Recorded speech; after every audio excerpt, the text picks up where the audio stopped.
पिछले दिनों एक आयुर्वेद की औषधि हमने और बनाई। पर इस बार इस औषधि को बना करके मुझे मजा आया, बहुत खुशी महसूस हुई। दो कारण से।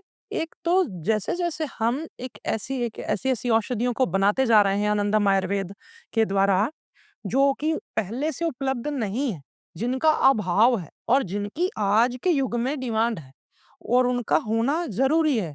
और ये दवाएँ कोई मैं नहीं बना रहा, ये तो ग्रंथों में दिए गए हमारे ऋषियों का ज्ञान है, उनका बताया हुआ पथ है। मैं बस उनको वापस रिवाइव करने की कोशिश कर रहा हूँ। क्योंकि अगर एक फार्मेसी हमने लगाई मान लीजिए, है ना?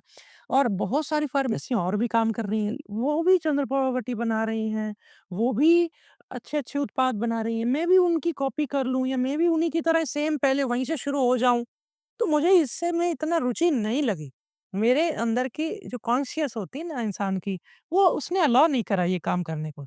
इसीलिए मैंने फिर क्या चुना, मैं ऐसे-ऐसे प्रोडक्ट निकालता गया, जिनको बना करके हम आज की पीढ़ी का कुछ और ज़्यादा बेहतर भला कर पाएँ। यानी हम जहाँ खड़े हैं आयुर्वेद के क्षेत्र में, अपनी चिकित्सा पद्धति जिसको हम कहते हैं, उसमें हम जिस पायदान पे खड़े हैं, उससे थोड़ा आगे बढ़ सकें। ये मेरा विज़न रहा हमेशा, इसी सोच से मैंने ये प्रोडक्ट बनाया। इसका नाम है शुद्ध गंधक। अब शुद्ध गंधक तो होम्योपैथी में भी मिलती है, आयुर्वेद में भी कई कंपनियाँ शुद्ध गंधक बेच रही हैं, कर रही हैं। लेकिन मैं आपको बता दूँ ये ख़ास किस तरह से है। शुद्ध गंधक पहले बात कर लेते हैं किस-किस काम आती है। ये स्किन प्रॉब्लम में मेजरली काम आती है, पाचन शक्ति मंद हो गई उसमें काम आ जाती है, खून को शुद्ध करना, तरह-तरह के वात से संबंधित चर्म रोग, पित्त से संबंधित और कफ से संबंधित भी जो चर्म रोग, बहुत सारे, यूँ कह लो कि बहुत सारे स्किन प्रॉब्लम को ठीक करती है। तो स्किन प्रॉब्लम तो बहुत ज़्यादा है, लोगों को एलर्जीज़ हैं बहुत तरह की, है ना? तो उसमें ये यूज़फुल है। अब हमारी ये प्रोडक्ट दूसरे से अलग कैसे हो गया? हम खुद भी पहले गंधक शुद्ध बनाते रहे हैं।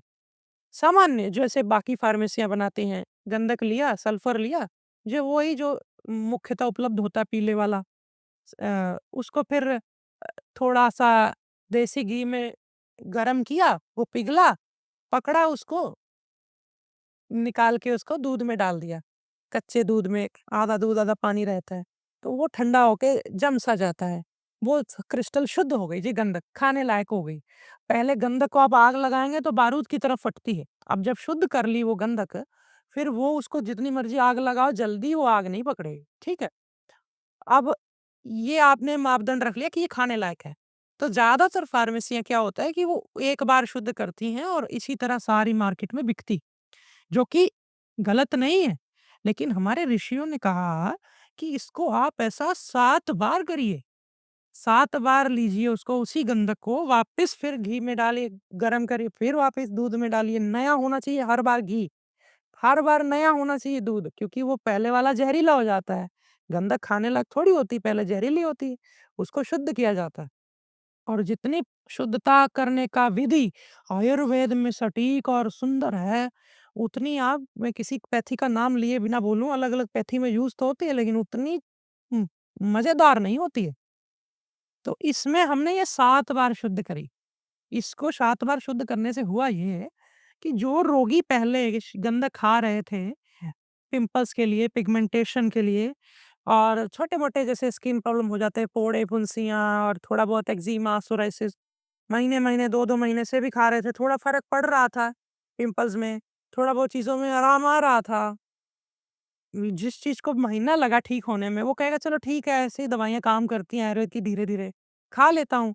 लेकिन जब हमने ये दिया उनको, पहले तो ये बनते-बनते ही मुझे पता चल गया था कि ये काफ़ी ख़ास है, क्योंकि ये वज़न में काफ़ी उससे भारी हो गई, काफ़ी ज़्यादा इसका रंग का फ़र्क पड़ गया इसमें, रच लगने लगी बहुत, काफ़ी ज़्यादा अ, स्निग्ध जिसको कह सकते हैं, यानी कि ग घनीभूत, यूँ कह लो कि जैसे ऑयली, ऑयली मतलब वो उसके अंदर जो रुक्षता होती है ना गंधक की अपनी, खुश्की होती है, वो चली गई बिल्कुल। एकदम बहुत हार्ड भी। तो हमने इसको, जब मैंने शुरू-शुरू में बना करके 2 को, 4 को खुद भी ली, आस-पास के जो लोगों को मैंने देखा समस्या है, हमारे वैद्यों ने भी इसको उपयोग करा, तो खुद ही कहने लगे कि 2 दिन में पिंपल सारे बैठ गए। अब ये कोई प्रचार कहने को वाला कहेगा कि देखो जी प्रचार कर रहे हैं वीडियो में ना, कोई ज़्यादा लोग इसको लें। लेकिन मेरा निवेदन सिर्फ़ पहले वैद्यों से है, वैद्य भाई-बहन इसे एक बार ज़रूर आज़माना। मैंने कोई मेहनत करी, आप भी कर रहे हैं मेहनत, ऐसी बात नहीं कि मैं ही सिर्फ़ दुनिया में मेहनत कर रहा हूँ। लेकिन कुछ काम किया है, कुछ संशोधन कर रहे हैं, हमें ऋषियों ने जो पथ दिया, हम उस पे चल रहे हैं। अभी पूरा चल नहीं लिया, अभी तो बहुत मंज़िल आगे कहीं-कहीं जाना है। लेकिन ये जो काम छोटे-छोटे सुधार करने से ही रिज़ल्ट कितना तेज़ हो रहा है। इससे आप प्रैक्टिस में शामिल करिए। सभी वैद्य भाई-बहनों से मैं प्रार्थना करूँ, हमारे आनंदम आयुर्वेद के हेल्पलाइन पे कॉल करके आप जैसे-जैसे जो लोग तो वैद्य रेगुलर सामान हमसे मँगवा रहे हैं, उनको मैं बता दूँ जल्द ही हम कोई ऐसा पोर्टल लॉन्च कर देंगे जहाँ आपको कुछ किसी से कॉल नहीं करना। ज ईज़ी हो जाएगा सब कुछ। लेकिन तब तक के लिए आप कॉल करते हैं, जैसे आप मँगवाते हैं वैसे आप मँगवाइए। तो इसको भी साथ में शुद्ध गंधक सप्तशोधित साथ में ब्रैकेट में लिखा है, क्योंकि हम पहले जो नॉर्मल गंधक बनाते थे शुद्ध वाली, वो भी अभी हमारी आ रही है। धीरे-धीरे आपसे फीडबैक लेंगे कि उसको भी साथ में रखें, कि सिर्फ़ इसी को बनाएँ, क्योंकि वो थोड़ी सस्ती पड़ जाती है। हर व्यक्ति, हर वग्र वर्ग का व्यक्ति उसे थोड़ा ले पाता है।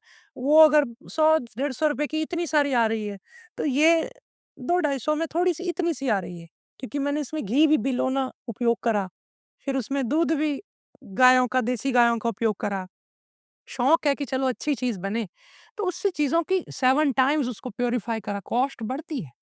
तो ऐसा है कि इसको मैं वहाँ यूज़ करता हूँ जहाँ मुझे पता है कि व्यक्ति बहुत परेशान है, वहाँ से दो 100-200 नहीं देख रहा वो देख रहा है कि मुझे लाभ जल्दी हो।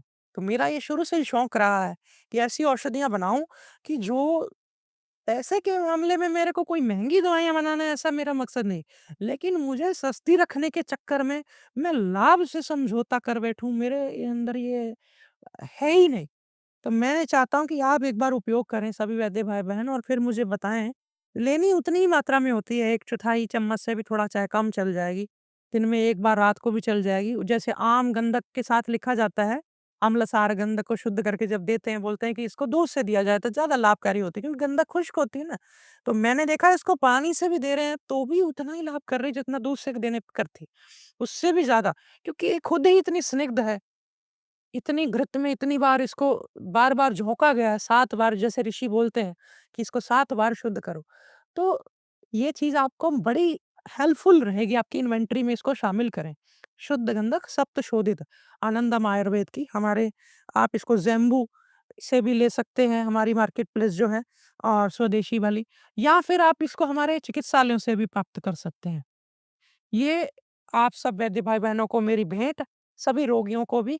आने वाले समय में आपको कहाँ समस्या आ रही है, किन प्रोडक्ट्स को बनाने में आपको लग रहा है कि किन किन औषधियों, किन रोगों को ठीक करने में समस्या आ रही है, वो मुझे बताइए, ताकि मैं उन चीज़ों को वापस फिर बनाने की कोशिश करूँ। आनंदम आयुर्वेद इसमें निमित्त बन पाए तो बड़ी सौभाग्य की बात होगी। हम दुनिया में आए हैं, कुछ ऐसा छोड़ कर जाएँ अपने पीढ़ियों के लिए। तो आपने मुझे सुना, उसके लिए बहुत-बहुत धन्यवाद। फिर मिलते हैं एक नई वीडियो में, एक नई जानकारी के साथ। नमस्कारम। हमारी सनातन संस्कृति में मैंने किसी ऋषि, योगी, महात्मा को साबुन से स्नान करते नहीं देखा। वे हमेशा उबटन से स्नान किया करते थे। उबटन आयुर्वेद के ग्रंथों में बताया गया बहुत ही दिव्य और बहुत ही चमत्कारी, प्राकृतिक हमारे लिए एक ब्रह्म स्नान है। इसमें हम स्नान करके अपनी चमड़ी की ओज को खोते नहीं हैं, बल्कि और बढ़ाते हैं, जो कि साबुन से छिन जाती है। इसलिए हमेशा उबटन से स्नान करें। और आनंदम आयुर्वेद की तरफ से मैंने ये उबटन बना करके भी आपको उपलब्ध कराया है, और इसको बनाना भी मैं आपको कई बार सिखाता रहा हूँ। मैं ये नहीं कहूँगा कि मैं इसे बेच रहा हूँ, मैं यूँ कहूँगा कि मैं तो इसे बाँट रहा हूँ, क्योंकि ये हमारी परंपरा, हमारी धरोहर, हमारा गर्व